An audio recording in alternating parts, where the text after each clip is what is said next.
ठिकादार भूल शास्ति पाउछंती लोके। ठिकादार मनमुखी काम जोगु पीवा पानी पाई हंतसंत होउछंती उफेर गाँव ग्रामवासी। यह गाँव में हजारू ऊर्ध्व लोक बसवास करुवा बेले मात्र रही दुईटी नलकूप।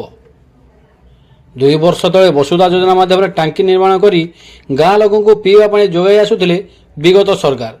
हेले पूर्वर निम्नमानर काम होइथिबा जोगु मझिरे मझिरे माटी तले पोता जाइथिबा पाइप फाटी जिबा फल गाँ लोक पानी जल पहुंची पारु नाही।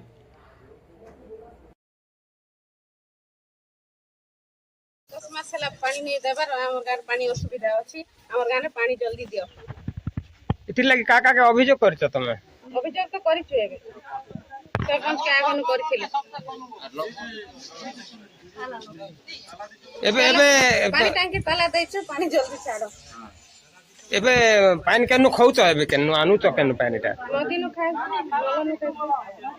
गाने के नलका अछि? गाने गोटे अछि। सब के ही जोचे ने सबके नहीं हेबा। केनता से अपन पानी आनु न मतला नमस्ते गोटे नल रु जगी जगी करू। सुविधा होइछ। असुविधा होती नदी रु भी आनसो नल रु।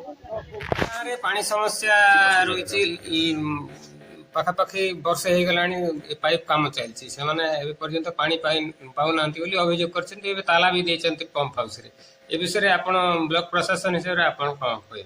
ने जोटा हमर सरगड़ जीपी रो ओफर रो जोटा पाइप काम बिछा हे जेछि से आरडी रो जो काम चाली छि एति पेंटी बंद थिला। एबे ऑलरेडी हमें आरडी एग्रीमेंट इंजीनियर सहित एवं हमर डब्ल्यूएसएस एग्रीमेंट इंजीनियर सहित मु कथा हेबी शीघ्र से काम रो जेमति सारिबे एवं तार अल्टरनेटिव व्यवस्था मध्ये हमें पीएम को एबे कहूची से तांगर से पाइप रो काम संपूर्ण हवा जाए अल्टरनेटिव व्यवस्था करिया पई पानी देबा।